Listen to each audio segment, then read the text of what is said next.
Friends, तो कैसे हैं आप सब। आई होप कि आप सभी बहुत अच्छे होंगे। मेरा नाम है मोनिका। मैं आपका स्वागत करती हूँ एक बहुत ही बेहतरीन ई लर्निंग प्लेटफॉर्म पे जिसका नाम है मुफ्त शिक्षा। तो स्टूडेंट, जैसे कि आपको पता ही है कि हमारे चैनल का नाम है मुफ्त शिक्षा। इसके अंतर्गत हम आप सभी को मुफ्त शिक्षा प्रोवाइड कर रहे हैं। 6th to 12th हर एक क्लास का हर एक सब्जेक्ट हम आप सभी को मुफ्त में पढ़ा रहे हैं। इसके अंतर्गत मैं आपको पढ़ा रही हूँ नीट बायोलॉजी।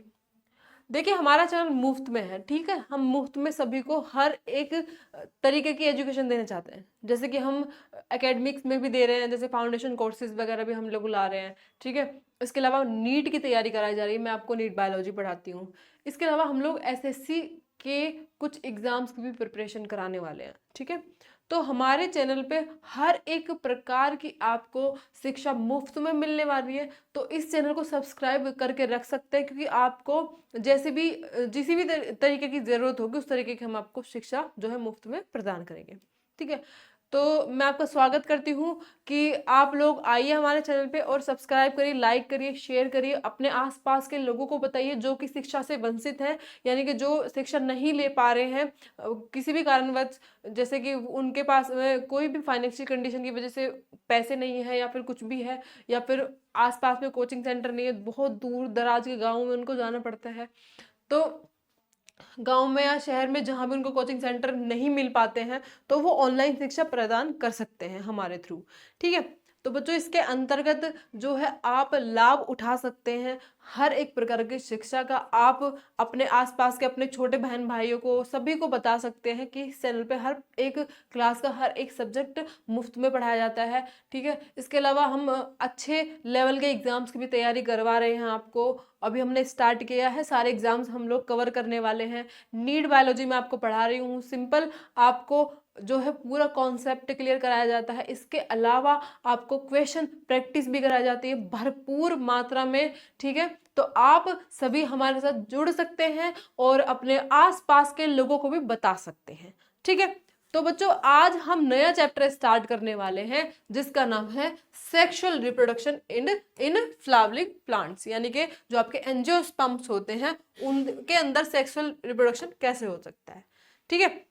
ठीक है, तो सबसे पहले हम बात करेंगे इंट्रोडक्शन की। तो all flowering plants show sexual reproduction, यानी कि जितने भी एंजियोस्पर्म्स होते हैं, जितने भी फ्लावरिंग प्लांट्स होते हैं, जिनके पास में फ्लावर होते हैं, जिन पे फ्लावर उगते हैं, वो सभी प्रकार के जो प्लांट्स होते हैं वो सेक्सुअल रिप्रोडक्शन शो करते हैं, ठीक है। The structure of the inflorescences flower and floral parts show an amazing range of adaptations to ensure formation of the end product of sexual reproduction, the fruit and seeds, यानी कि जो आपका sexual reproduction का जो product होता है वो होता है आपका फ्रूट एंड सीड। जैसे कि हमारा सेक्सुअल रिप्रोडक्शन का प्रोडक्ट क्या होता है, बेबी होता है। इनका भी बेबी क्या होता है, फ्रूट और सीड होता है, ठीक है।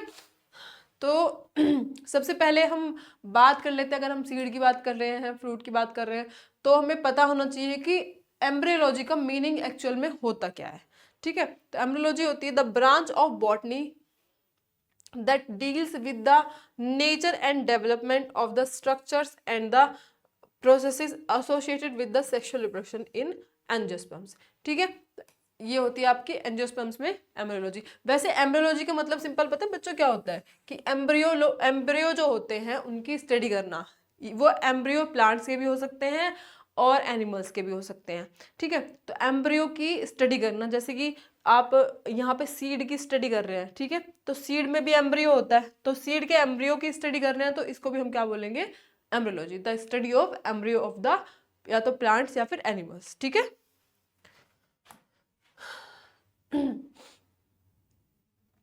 फ्लावर की बात करेंगे सबसे पहले, ठीक है, क्योंकि बच्चों फ्लावर ही ऐसा ऑर्गन होता है प्लांट्स के अंदर जिसकी वजह से सेक्सुअल रिप्रोडक्शन होता है। तो एक ही फ्लावर के ऊपर मेल और फीमेल बोथ रिप्रोडक्टिव ऑर्गन्स होते हैं। कौन सा मेल रिप्रोडक्टिव ऑर्गन होता है, कौन सा फीमेल रिप्रोडक्टिव ऑर्गन होता है, ये मैं आपको बताने वाली हूँ, ठीक है। तो flowers are object of aesthetic, social, religious and cultural value, ठीक है। शादियों में भी यूज किया जाता है फ्लावर्स को, जयमाला डालने में, और इसके अलावा कोई अच्छा कार्य हो कहीं मंदिर में, ठीक है, या फिर अपने जो है किसी रिलेशनशिप में आप किसी को फ्लावर देना पसंद करते हो, हस्बैंड वाइफ भी फ्लावर देना पसंद करते हैं। इसके अलावा बच्चों जब कोई मर जाता है उसके ऊपर भी फूल की माला चढ़ाई जाती है। तो अलग अलग जगह पे हम फ्लावर्स का यूज करते हैं, ठीक है। तो to a biologist a flower is a modified condensed shoot to perform sexual reproduction in angiosperms. यानी कि फ्लावर क्या है, फ्लावर हमारे लिए, क्योंकि हम बायोलॉजी की स्टडी कर रहे हैं, हमारे लिए फ्लावर वो नहीं है कि भाई कोई मर गया तो उसके ऊपर माला चढ़ानी है या फिर किसी को फ्लावर देना है, किसी को प्रपोज करना है, वो सब हमारे लिए मीनिंग है ही नहीं, क्योंकि हम क्या है, हम लोग हैं बायोलॉजिस्ट। तो हमारे लिए सिंपल मीनिंग क्या है फ्लावर का, हमारे लिए सिंपल मीनिंग ये है कि फ्लावर के अंदर सेक्सुअल रिप्रोडक्शन होता है प्लांट्स का, यानी कि मेल और फीमेल रिप्रोडक्टिव ऑर्गन्स जो होते हैं प्लांट्स के, वो किस में होते हैं, फ्लावर्स में होते हैं, ठीक है। तो हमारे लिए सिंपल मीनिंग ये है। तो फ्लावर के दो पार्ट्स होते हैं, ठीक है। एक होता है इसेंशियल ऑर्गन, ठीक है, एक होता है नॉन इसेंशियल ऑर्गन, ठीक है। इसेंशियल ऑर्गन वो होते हैं जो कि आपके रिप्रोडक्शन में हेल्प करते हैं, यानी कि ये क्या होते हैं, फर्टाइल पार्ट्स होते हैं, ठीक है। जो बाकी के इनफर्टाइल पार्ट्स होते हैं यानी कि स्टेराइल पार्ट होते हैं, उनको हम बोलते हैं नॉन इसेंशियल पार्ट्स, ठीक है। तो इसेंशियल पार्ट्स कौन से होते हैं, रिप्रोडक्टिव वॉल्स और स्पोरोफिल्स। अभी मैं बताऊंगी स्पोरोफिल क्या होता है, अभी आगे सारी चीजें बताने वाली हूँ। एक्सेसरी और हेल्पिंग वॉल्स और पेरिंथ मेम्ब्रेन्स, ठीक है, ये सब। तो अब यहाँ पे आपको दो चीजें दिखाई दे रही है, एक तो होता है आपका एंड्रोशियम, एक होता है गाइनोशियम। एंड्रोशियम को कार्पल्स गाइनोशियम को कार्पल्स बोलते हैं, एंड्रोशियम को स्टिमन्स बोलते हैं। तो ये है आपके क्या, फर्टाइल पार्ट्स, ठीक है। ये है आपके male fertile, male parts, male parts, male reproductive parts में बोल सकते हैं। ये है आपका फीमेल रिप्रोडक्टिव पार्ट,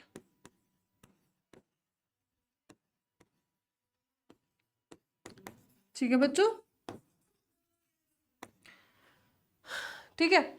और ये है बाकी जो कि स्ट्राइल पार्ट्स होते हैं, जैसे कि कैलिक्स और करोला। कैलिक्स को सेपल्स बोलते हैं, तो ग्रुप कैलिक्स का, ठीक है, और इस करोला को पेटल्स बोलते हैं। अभी इनकी बात करेंगे, फ्लावर के अंदर बताऊंगी आपको कहाँ पे कौन सी चीज होती है। आप समझ नहीं पा रहे हो, कोई टेंशन वाली बात नहीं है, ठीक है। तो बच्चों यहाँ पे एक चीज बता दूं मैं आपको, ठीक है। ऐसे आपने फ्लावर देखा होगा, इस तरीके का स्ट्रक्चर होता है फ्लावर में, ठीक है, इस तरीके का स्ट्रक्चर होता है फ्लावर में। तो बच्चों ये है आपका क्या, मेल पार्ट, क्या है, मेल पार्ट, ठीक है। इसको हम क्या बोलेंगे, स्टेमन, क्या है, स्टेमन।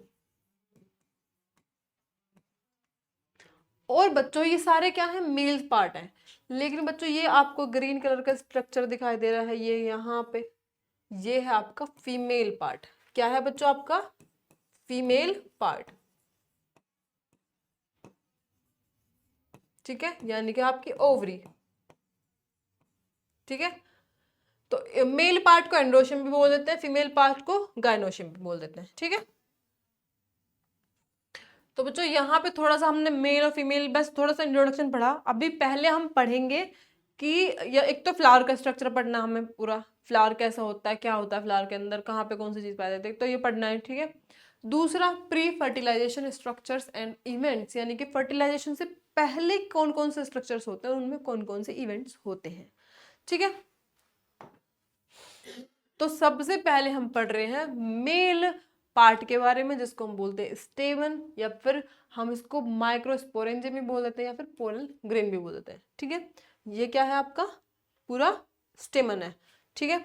ये है आपका स्टेमन, आपने प्लांट्स में देखा होगा, फ्लावर के अंदर देखा होगा, ठीक है। तो बच्चों जो ये आपको ग्रीन कलर का स्ट्रक्चर दिखाई दे रहा है लंबा सा, ठीक है, इसको हम क्या बोलते हैं, इसको हम बोलते हैं फिलामेंट, ठीक है, इसको हम क्या बोलते हैं, फिलामेंट। और ये जो आपको यहाँ पे दिखाई दे रहा है, इसको हम बोलते हैं एंथर, ठीक है। तो ये क्या है, लंबा पार्ट फिलामेंट, और ये क्या है आपका एंथर।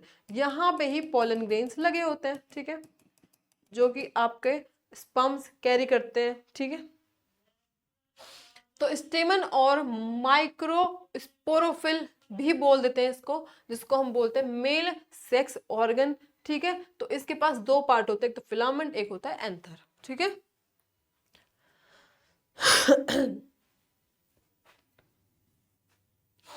यहाँ पे आपको दिखाई दे रहा है पूरा, ये आपको पूरा फ्लावर का स्ट्रक्चर दिखाया गया है, ठीक है। ये है आपका क्या, ओवरी है, ये पूरी आपकी ओवरी है, फीमेल पार्ट है। मेल पार्ट कौन सा बच्चों, ये है आपका मेल पार्ट, ठीक है, ये आपका मेल पार्ट। ये क्या है आपका, ये आपका फिलामेंट है। पूरा आपका क्या है, ये पूरा आपका क्या है, ये मेल पार्ट है। तो ये नीचे वाले स्ट्रक्चर को क्या हम बोल रहे हैं, इसको हम बोल रहे हैं फिलामेंट। और जो आपको यहाँ पे ये स्ट्रक्चर दिखाया जा रहा है बाइलोब्ड, इसको हम बोल रहे हैं क्या, ये है आपका क्या, देखो ये है आपका फिलामेंट, अभी बताया था ना मैंने आपको, ये फिलामेंट है। कमेंट बॉक्स में लिख के बताएंगे कि ये क्या होता है, ये होता है आपका एंथर, ठीक है, क्या होता है, एंथर, ठीक है बच्चों। अब हमें फिलामेंट से इतना ज्यादा कोई मतलब नहीं है, ठीक है, ये दिखाया जा रहा है आपको पूरा अपना मेल पार्ट, तो ये क्या है फिलामेंट, ये है आपका एंथर। हमें मतलब सिर्फ है एंथर से, हमें किससे मतलब है, एंथर से। तो एंथर है बाइलोब्ड। अब हम एंथर को यहां से कट करके देखेंगे तो हमें कुछ इस तरीके का स्ट्रक्चर दिखाई देगा, ठीक है। एंथर को अगर कट करके देखेंगे तो इस तरीके का स्ट्रक्चर दिखाई देगा। यहाँ पे पोलन ग्रेन्स होते हैं, ये पोलन ग्रेन झड़ के कहाँ पहुंच जाते हैं, आपके ओवरी के पास पहुंच जाते हैं और ओवरी को फर्टिलाइज कर देते हैं, ठीक है। तो anther is a broad knob like fertile part. The typical angiospermic anther has 2 lobes and such anther is called as डायथीशियर। यानी कि जो आपका एक तो आपका जो एंथर होता है बाइलोब्ड होता है, दूसरा डायथीशियस होता है, ठीक है। इसके पास क्या होते हैं, 2 लोब्स होते हैं, इस तरीके से आपको दिखाई दे रहा है ना यहाँ पे, ठीक है। तो बच्चों एक चीज मैं आपको बता दूं, जो मेल पार्ट होता है वो थोड़ा छोटा होता है, ठीक है। आपको एंथर छोटे दिखाई दे रहे हैं यहाँ पे, ये है ना, और स्पर्म तो और भी छोटे होंगे, जो पोलन ग्रेन होंगे बहुत ही छोटे छोटे होते हैं, जैसे ये आपको दिखाई दे रहे हैं। ये आपकी ओवरी काफी बड़ी है, तो इसको हम बोलते हैं, ओवरी को बोलते हैं मेगा स्पोरेंजियम,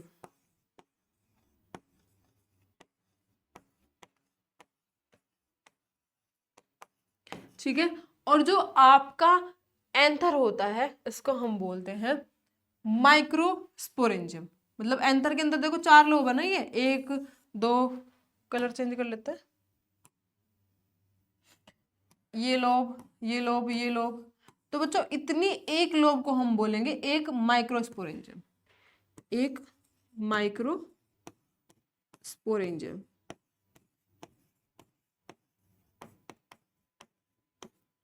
ठीक है।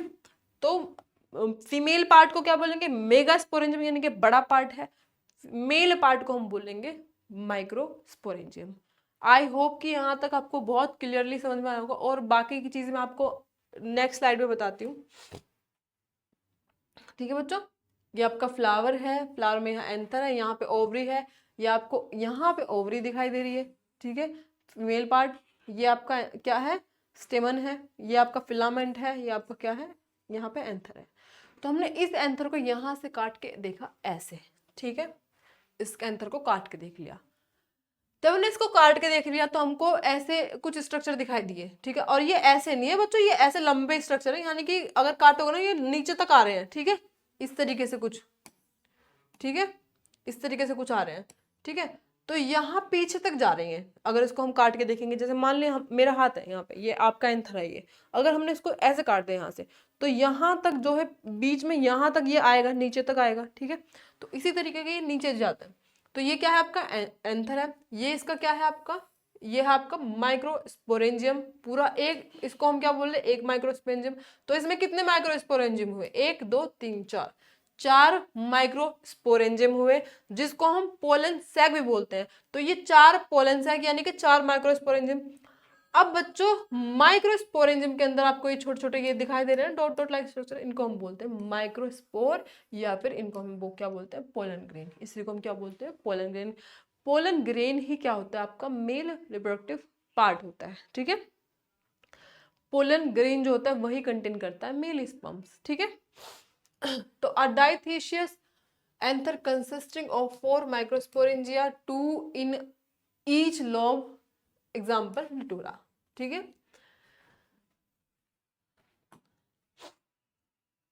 Monothecious anther consisting of 2 microsporangia in one lobe, example है हिबिस्कस। यानी कि कुछ प्लांट्स में मोनोथीशियस भी होते हैं, यानी कि जैसे ये दिखाया था ना आपको, इस तरीके के बाइलोब्ड था एंथर, तो ऐसे भी नहीं होता उसमें सिर्फ एक ही लोब होगी, एक लोब होगी तो 2 ही क्या होंगे, 2 ही उसके अंदर माइक्रोस्पोरेंजिया होंगे, ठीक है।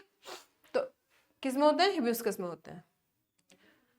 तो फिलामेंट की बात कर लेते हैं, ये पूरा फिलामेंट है, ठीक है। तो it is sterile, long and cylinder stock. Sterile होता है क्योंकि आपका जो स्पर्म होता है तो आपका किस में होता है, एंथर में ही होता है ऊपर, ठीक है। तो the proximal end of the filament is attach to the thalamus, petal और टेपन, ठीक है। जो आपका यहाँ पे ये वाला पोर्शन है, ये लास्ट में जाके आपके जो फ्लावर है उसके थैलेमस से अटैच होता है जाके, ठीक है बच्चों। कुछ क्वेश्चन दिए मैं, male sex organ in flower is called as stamen, ठीक है।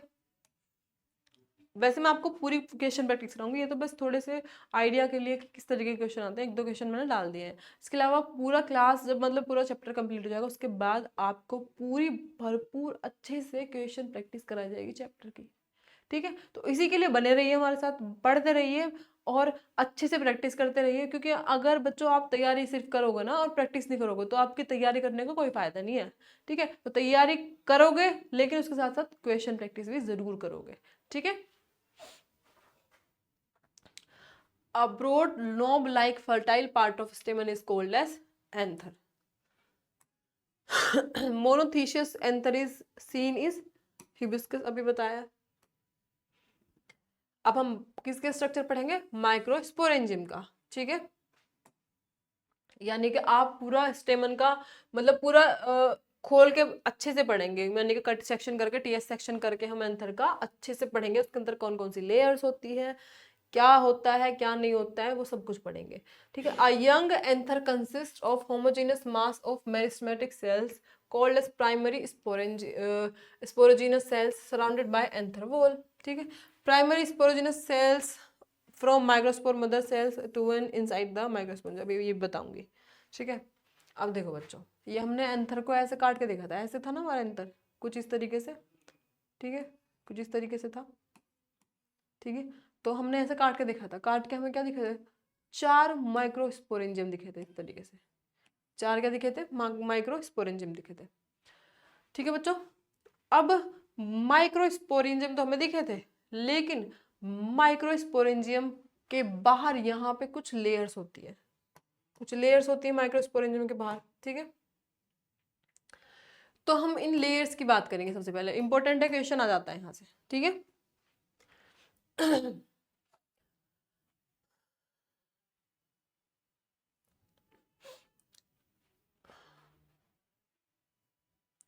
यहाँ पे आपको दिखाई दे रहा है सबसे बाहर है, बाहर की तरफ एपिडर्मिस को मैं थोड़ा उसमें बढ़ाती हूँ थोड़ा अच्छे से, यहाँ पे देखो ये रहा, ठीक है।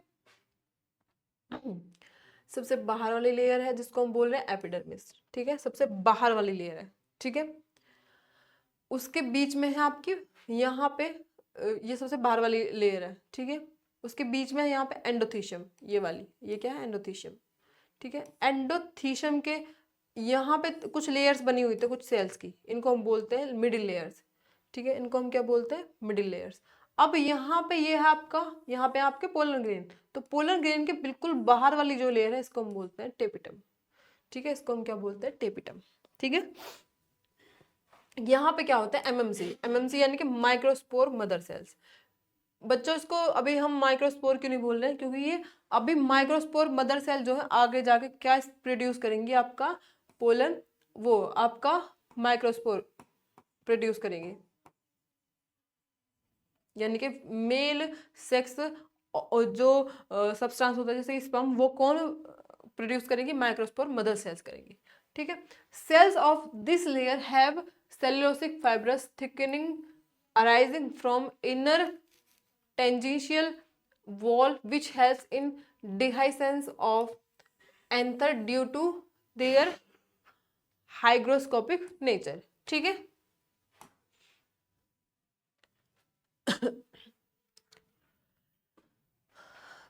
मिडिल लेयर्स की बात करें, बीच में बताई थी ना कई सारी लेयर होती है, तो middle layers are 1 to 3 and the cells of this layers are ephemeral, these layers degenerate as at maturity, maturity के टाइम पे ये लेयर क्या हो जाती है, डीजनरेट हो जाती है, ठीक है। टेपिटम की बात कर ले तो जो बिल्कुल डायरेक्ट कांटेक्ट में होती है माइक्रोस्पोर मदर सेल्स के, ठीक है। तो this is the inner most layer of anther wall which surrounds the sporogenous tissue. Tapetum nourishes the developing pollen grains. Cells of tapetum possesses dense cytoplasm and generally have more than one nucleus. ठीक है बच्चों, tapetum की जो sales होती है उनके पास में, एक सेल के पास में 2 न्यूक्लियस होते हैं। ठीक है, ऐसे जो सेल होती है ना ऐसे, तो इनके पास में 2 न्यूक्लियस होते हैं। ठीक है, ये चीज याद रखेंगे, क्वेश्चन आ जाता है। ठीक है, तो टेपिटम जो है बाहर आपके माइक्रोस्पोर मदर सेल्स की बाहर की सेल है, तो ये आपके पोलन ग्रेन्स को नरिशमेंट में प्रोवाइड करती है। ठीक है, तो याद रखेंगे, इस पर क्वेश्चन आ जाता है। अब हम बात करते हैं स्पोरोजेनस टिश्यू की। ठीक है, तो each cell of the sporogenous tissue is capable of giving rise to a microspore tetrad.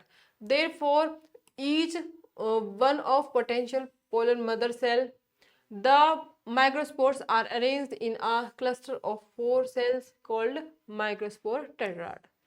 ठीक है, जो आपको यहाँ पे सेल दिखाई दे रहे थे ना, इनकी बात कर रहे हैं, जो आपको यहाँ पे सेल दिखाई दे रहे हैं, तो इन्हीं से जो आपको यहाँ पे स्पोरोजेनस टिश्यू है, इसी से क्या होता है, माइक्रोस्पोर सेल बनती है, माइक्रोस्पोर मदर सेल बनती है। तो जो माइक्रोस्पोर मदर सेल होती हैं वो, उसमें सबसे पहले एक सेल होती है, मान लिया। ठीक है, एक में होता है फर्स्ट मियोसिस। फर्स्ट मियोसिस में वो क्या हो जाती हैं, 2 सेल्स में डिवाइड हो जाती हैं। यहाँ पे ये 2n था, तो यहाँ पे क्या हो गया, nn हो गया। ठीक है, दोनों क्या हो गया, nn हो गया। ठीक है, यानी कि हाफ हो गया इनका प्लॉइडी लेवल। अब यहाँ पे मियोसिस 2 होगा। मियोसिस 2 होने के बाद में भी ये nn ही रहेंगे सारा। ये 4 सेल बन गई ना, ये भी n है, ये भी n है, ये भी n है, ये भी n है। ठीक है, ये 4 सेल होगी, तो यहाँ पे क्या बन गया, टेट्राड बन गया सेल्स का। ठीक है, the process of formation of microspores from a pollen mother cell और microspore mother cell through meiosis is called as microsporogenesis. इस प्रोसीजर को क्या बोलते हैं हम, जो मतलब एक माइक्रोस्पोर पोलन मदर सेल से क्या बन गए, 4 टेट्राड बन गए। ठीक है, इसको हम क्या, मियोसिस के थ्रू बने ना, इसको हम बोलते हैं माइक्रोस्पोरोजेनेसिस। ठीक है, अब हम बात करते हैं पोलन ग्रेन की। तो ये है आपका एक पोलन ग्रेन। ठीक है, यानी कि जो आपका टेट्राड था ना, 4 था, उनमें से एक की बात कर रहे हैं हम।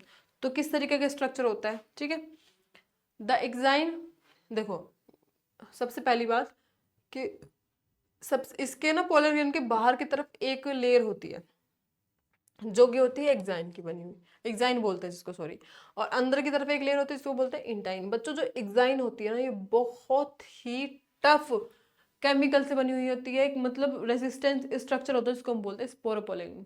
इतना हार्ड होता है ना वो, 1000 साल तक भी रह सकता है। पहली बात तो 1000 साल बाद भी जर्मिनेट कर सकते हैं इसके अंदर पोलन ग्रेन, क्योंकि बहुत ज़्यादा प्रोटेक्टिव है। क्योंकि ये ना तो एसिड से जल सकता है, ठीक है, इसको तुम एसिड से नहीं जला सकते हो, हाई टेम्परेचर पे इसको डिग्रेड नहीं कर सकते हो, किसी भी तरीके से तुम इसको मार नहीं सकते हो। तो ये बहुत ही रेजिस्टेंट स्ट्रक्चर से बनी हुई होती है एग्जाइन, यानी कि बाहर वाली लेयर जो है। ठीक है, ये किसकी बनी होती है, स्पोरोपोलिन की। तो exine is made up of sporopollenin. Sporopollenin is a fatty substance and one of the most resistant organic material known. ठीक है, exine is not affected by high temperature, strong acids and alkali. No enzyme is known to degraded, यानी कि कोई enzyme इसको degrade कर ही नहीं सकता है। तो बच्चों, ये आपका पोलन ग्रेन बाहर की तरफ क्या है आपकी एग्जाइन, अंदर की तरफ लेयर जो है ये आपकी इंटाइन। अब यहाँ पे जो है आपको पोलन ग्रेन के अंदर दिखाई देगा कि एक बड़ी सेल है। ठीक है, बड़ी सेल है, बड़ी सेल के अंदर यहाँ पे साइटोप्लाज्म दूसरी सेल होती है जिसपे भी यहाँ पे न्यूक्लियस है, दोनों के पास न्यूक्लियस, यानी कि यहाँ पे कैसी सेल है, 2 सेल है। ठीक है, कैसी है, 2 सेल है। तो जो आपके बच्चों यहाँ पे इंटाइन होती है ना, ये बनी होती है आपकी सेल्यूलोज की, और बाहर वाली एक्साइन बनी होती है आपकी स्पोरोपोलिन की।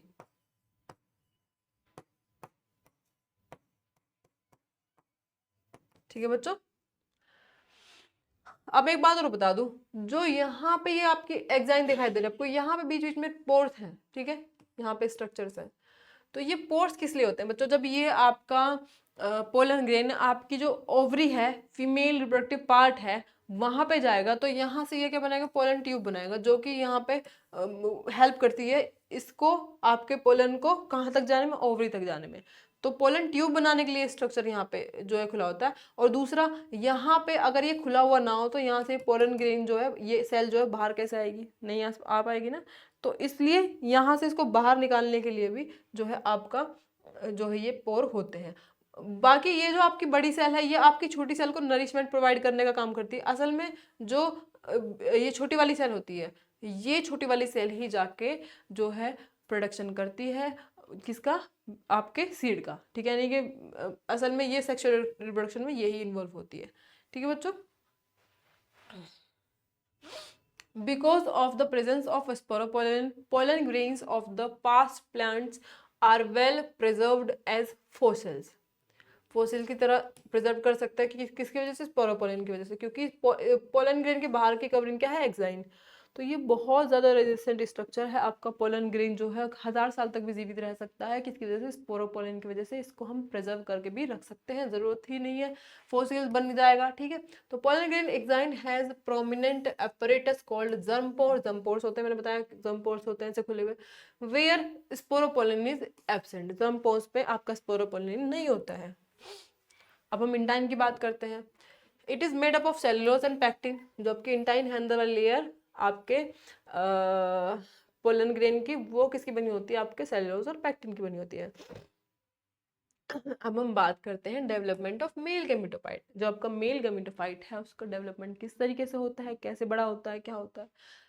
The microspore is the first cell of male gametophyte. The germination of microspore starts in structure in the mother place, ठीक है, in situ, in situ का मतलब अंदर की तरफ, ठीक है। माइक्रोस्पोर में भी present defined as partially developed male gametophyte. Microspores divide mitotically into large vegetative cell and small generative cell. यहाँ पे आपको दिखाई दे रहा है बच्चों, यहाँ पे देखेंगे, मैंने आपको बताया था एक यहाँ पे बड़ा स्ट्रक्चर है, इसको हम बोलते हैं large vegetative cell,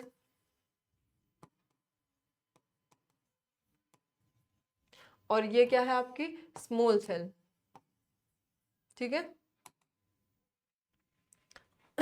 small generative cell बोलते हैं, ठीक है बच्चों। तो the generative cell is spindle shaped with dense cytoplasm and a nucleus, ठीक है। आपको यहाँ पे दिखाई दे रहा है, ठीक है, यहाँ पे देखेंगे अच्छे से, ये आपको दिखाई दे रहा है, यहाँ पे आपका सिंपल, ये क्या है, आपका पोलन ग्रेन है, यहाँ पे एक छोटी सी सेल है, ये छोटी सेल है, इसको जनरेटिव सेल करें, असल में यही जनरेट करती है आगे जाके, जो भी जनरेट करती है। बाकी जो बड़ी वाली सेल है ना, ये मतलब ये बड़ी वाली सेल है, इसका न्यूक्लियस है, ये इसको न्यूट्रिशन ही प्रोवाइड करता है, ठीक है। तो बच्चों क्या होता है असल में, जैसे मान लिया ये आपका पोलन है, ठीक है, और यहाँ पे आपकी क्या है, ओवरी है, ठीक है, इस तरीके से आपकी ओवरी है।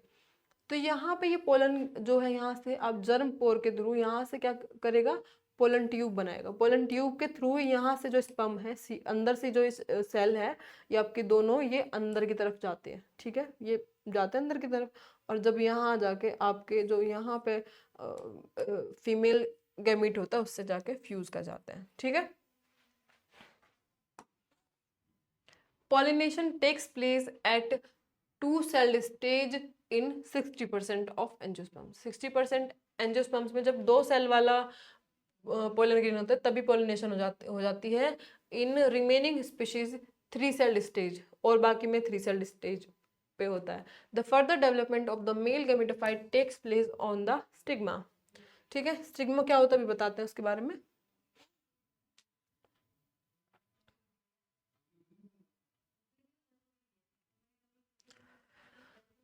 ये आपका प्लांट, ठीक है, ये आपका फीमेल पार्ट है, यहाँ पे फीमेल पार्ट के ऊपर की तरफ ना एक चिपचिपा सब्सटेंस होता है, चिपचिपा, उसको हम बोलते हैं स्टिग्मा। स्टिग्मा क्यों बोलते हैं बच्चे स्टिग्मा, स्टिग्मा क्या होता है, यहाँ पे ऐसा चिपचिपा सब्सटेंस होता है बच्चों। जो पोलन ग्रेन होता है ना, जैसे मान लिया कोई एक फ्लावर है, या फिर दूसरा फ्लावर है, या फिर दूसरे प्लांट का कोई फ्लावर है, तो हम लोग ना हमेशा पॉलिनेशन का मतलब क्या होता है कि यानी कि पोलन ग्रेन का एक प्लांट से या एक फ्लावर से दूसरे फ्लावर पे जाना, इसको हम बोलते हैं पॉलिनेशन। पॉलिनेशन काफी टाइप्स का होता है, विंड पॉलिनेशन भी होता है, हवा से भी जा सकता है, और मक्खियों के थ्रू भी जा सकता है, हनी बी वाला पॉलिनेशन भी होता है, काफी तरीके का होता है, यानी कि वाटर पॉलिनेशन भी होता है, बहुत सारे टाइप के पॉलिनेशन होते हैं, ठीक है बच्चों। तो पॉलिनेशन तो काफी टाइप के होते हैं, लेकिन असल में हमें क्या करना होता है कि हवा के थ्रू विंड पॉलिनेशन जो है, या फिर आपका हनी बी वाला पॉलिनेशन है, वो ज़्यादा बेटर रहता है। उसमें क्या होता है, एक हनी बी जो है एक फ्लावर पे अगर वो जो है फीड कर रही है, ठीक है, तो वहाँ पे बैठेगी तो वो जो पोलन ग्रेन है वो चिपचिपे होते हैं, तो वो उसकी बॉडी पर लग जाते हैं। तो जब वो हनी बी दूसरे फ्लावर पे जाके बैठती है तो उसके साथ वो पोलन ग्रेन भी चले जाते हैं। जब वो पोलन ग्रेन चले जाते हैं तो वो यहाँ पे जो यहाँ पे इस ओवरी के ऊपर स्टिग्मा होता है ना, चिपचिपा सब्सटेंस, यहाँ पे आके पोलन ग्रेन चिपक जाते हैं। चिपकने के बाद में यहाँ पे पोलन ट्यूब बना के अंदर जो है ये चले जाते हैं। ठीक है, असल में ये प्रोसीजर होता है। ठीक है, तो अभी हम यहाँ पे देख रहे हैं pollen grain expands by absorbing the liquid from the moist surface of stigma. Stigma provides boron, sugar, amino acid. ठीक है, तो बच्चों यहाँ पे देख रहे हैं हम क्या हो रहा है। पहले माइक्रोस्पोरोसाइट बना, मियोसिस हुई, यहाँ पे क्या हुआ, पोलन सैक है, ये आपके यहाँ पे बन गए थे पूरी तरीके से। माइक्रोस्पोर मदर सेल से 4 सेल बने, उनसे क्या हुआ, ये यहाँ से जो है, जो आपका पोलन होता है ना, ये यहाँ से आपके अंदर से निकल के बाहर चला जाता है। बाहर चला जाता है तो ये हवा के थ्रू भी एक प्लांट से दूसरे प्लांट पे जा सकता है, या फिर वाटर के थ्रू भी जा सकता है। तो बच्चों सेल्फ पोलिनेशन को हम थोड़ा अवॉइड करते हैं, क्योंकि हमारे यहाँ पे क्या होता है कि इवोल्यूशन नहीं हो पाता अगर हम जो सेल्फ पोलिनेशन करते रहते हैं, और अच्छे प्रोडक्ट्स भी नहीं बन पाते हैं। ठीक है, तो हम अवॉइड करते हैं सेल्फ पोलिनेशन। तो नेचर में ये चीज़ एक्सेप्टेड है कि हम लोग सेल्फ पोलिनेशन नहीं करेंगे, तो इसीलिए ज़्यादातर क्या होता है कि दूसरे प्लांट का ही, दूसरे फ्लावर का ही पोलन जो है दूसरे फ्लावर के ओवरी को क्या करेगा, वो करेगा, क्या कहते हैं उसको, फर्टिलाइज करेगा। ठीक है बच्चों, तो फर्टिलाइज के लिए हमें क्या करना होता है कि दूसरे ही फ्लावर का पोलन ग्रेन चाहिए होता है दूसरे फ्लावर की ओवरी को फर्टिलाइज करने के लिए। ठीक है, तो इसके लिए यहाँ से पोलन ग्रेन निकल के कहाँ चले जाते हैं, ये आपके कहाँ चले जाते हैं। देखो ऐसे सेल बन गई थी, मैंने आपको बताया था, ये आपकी जनरेटिव सेल है ये वाली, और ये आपकी बड़ी वाली सेल है। ठीक है, तो ये क्या करते हैं, ये ऐसे पोलन ट्यूब बना लेते हैं। पोलन ट्यूब यहाँ से आपके स्टिग्मा पे ये चिपक गया, मान लिया यहाँ पे आपका स्पर्म जो है चिपक गया, जो आपका पोलन ग्रेन है वो चिपक गया। चिपक के यहाँ से पोलन ट्यूब बनाएगा। पोलन ट्यूब जो है आपके कहाँ तक जाएगी, ओवरी तक जाएगी। ओवरी तक जाके यहाँ पे ये आपके जो ये जनरेटिव सेल है और वेजिटेटिव सेल, इनको यहाँ पे छोड़ देते हैं, छोड़ के यहाँ पे फ्यूज कर जाते हैं। इस तरीके से पूरा प्रोसीजर होता है। The intine comes out in the form of pollen tube. जो आपकी इंटाइन है अंदर वाली लेयर, वही पोलन ट्यूब बनाती है। From germ pores the pollen grain are either monosiphonous यानी कि विद वन पोलन ट्यूब, और पॉलीसाइफोसिस यानी कि पोलन ट्यूब एक भी हो सकती है, या फिर 2 भी हो सकती है, या फिर ज्यादा भी हो सकती है।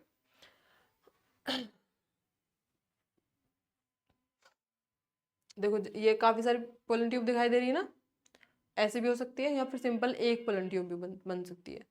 ठीक है बच्चों, ये आपको यहाँ पे स्टिग्मा दिखाई दे रहा है फ्लावर का, ये आपके यहाँ से ऐसे जाके ओवरी बन रही होगी, ये आपका स्टिग्मा है। तो स्टिग्मा पे चिपचिपा सब्सटेंस होता है, यहाँ पे इस तरीके से पोलन जो है, पोलन ग्रेन आपके चिपक जाते हैं। ठीक है, the generative cell divides mitotically to form 2 male gametes called sperms. The male gametes are non-motile and amoeboid. They are slightly unequal in size. As this 3-celled stage, the pollen is called as mature male gametophyte. The function of pollen tube is to carry non-motile sperm. Vegetative nucleus enters first in the pollen tube and is vestigial structure and soon disintegrates. Growth of the pollen tube is chemotrophic यानी कि moves towards chemical substance. Apical and confined to tip of the pollen tube. Simple, यहाँ पे पूरा procedure दिखाया हुआ है बच्चों आपको। ठीक है, सबसे पहले क्या होगा, आपका माइक्रोस्पोर मदर सेल हो गया, एमएमसी बोलते हैं यहाँ पे देखो। ठीक है, तो ये एमएमसी क्या करेगी, यहाँ से मियोसिस फर्स्ट करेगी। ठीक है, मियोसिस फर्स्ट करने के बाद 1 से 2 सेल बनेगी। मियोसिस सेकंड होने के बाद 1 से 4 सेल बनेगी। 4 सेल क्या बना लेगी, टेट्राड बना लेगी। टेट्राड बनने के बाद में यहाँ से 4 अलग अलग पोलन ग्रेन जो है बन जाते हैं। तो अब हम बात करेंगे एक पोलन ग्रेन की। तो एक पोलन ग्रेन इस तरीके का होता है जिसमें एक बड़ी जो है वेजिटेटिव सेल होती है, और एक वैक्यूल होता है, और एक जनरेटिव सेल होती है। ठीक है, इस तरीके से यहाँ पे आपको दिखाई दे रहा है, बड़ा वैक्यूल है, एक वेजिटेटिव सेल है, एक जनरेटिव सेल है। ठीक है, तो वेजिटेटिव न्यूक्लियस भी है और जनरेटिव न्यूक्लियस भी है। तो इस तरीके से क्या बना दिया, पोलन ग्रेन बना दिया। बाहर की तरफ एक्साइन है, अंदर की तरफ इंटाइन है। बाहर से पोलन ग्रेन, अंदर जो है स्पोरोपोलिन से कवर्ड है पूरी तरीके से। ठीक है, बीच बीच में जम पोर्स जो है बने हुए हैं, जिससे कि जो है पोलन ट्यूब बने। तो इस तरीके से मैच्योर पोलन ही बन गए। अब ये जर्मिनेट करेंगे, यानी कि यहाँ से ये फट के निकल जाते हैं। इससे देखो यहाँ से बन के फट के निकल जाता है। फट के निकलने के बाद में ये जाग के आपके जो आपकी ओवरी का स्टिग्मा वाला पार्ट होता है, वहां पे जाकर चिपक जाते हैं। चिपकने के बाद में यहाँ से ये पोलन ट्यूब बनाते हैं, ठीक है, पोलन ट्यूब बनाते हैं। ये पोलन ट्यूब जो है इस तरीके से घुसती है आपकी जो स्टिग्मा के अंदर है, पिस्टिल के अंदर। तो यहाँ पे इस तरीके से जो है स्पर्म सेल होते हैं और वेजिटेटिव न्यूक्लियस होता है, दोनों जो है जाके फ्यूज कर जाते हैं किसके साथ में, अभी उसकी बात हम बात करेंगे, अभी ओवरी में किस तरीके से फ्यूज करते हैं, ठीक है। तो पोलन ग्रेन्स के कुछ एडवांटेजेस दिए हुए हैं। Pollen grains are rich in nutrients, they are taken as tablets and syrups to improve health. Pollen consumption has been claimed to enhance the performance of athletics and race horses.